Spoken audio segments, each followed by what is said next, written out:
Euro চ্যাম্পিয়নশিপে আজ প্রথম সেমিফাইনালে মুখোমুখি হচ্ছে তিনবারের চ্যাম্পিয়ন স্পেন ও দুইবারের চ্যাম্পিয়ন ফ্রান্স। মিউনিখের আলিয়াঞ্জ অ্যারেনায় ম্যাচটি শুরু হবে বাংলাদেশ সময় রাত ১টায়।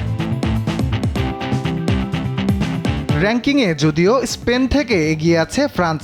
স্পেন যেখানে অষ্টম স্থানে, ফ্রান্স সেখানে দ্বিতীয় স্থানে। এখন পর্যন্ত ৩৬ বারের মুখোমুখিতে স্পেন ১৬টি ও ফ্রান্স জয় পেয়েছে ১৩টি, আর ড্র হয়েছে বাকি ৭টি ম্যাচ। তবে বড় আসরে এগিয়ে ফ্রান্স।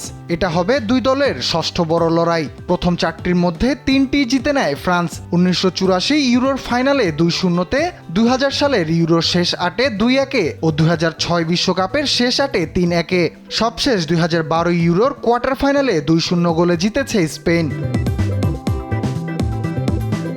ইউরোর সেমিফাইনাল হিসাব করলে পাল্লা ভারী স্পেনের দিকেই।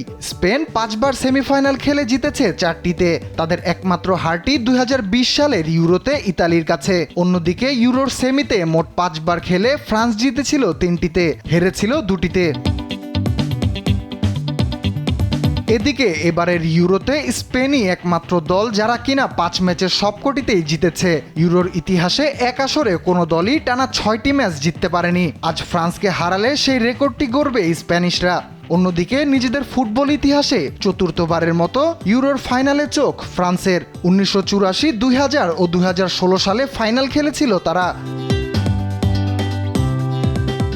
দুই ফুটবল পরাশক্তির দ্বৈরথের সেরা একাদশ নিয়েই মাঠে নামবে তারা। ফ্রান্সের বিপক্ষে ৪-৩-৩ ফরমেশনে দল নামাতে পারেন Spain coach Luis de la Fuente.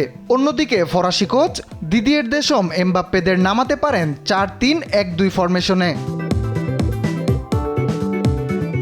Rafiul ইসলাম রাতুল, দেশ টিভি।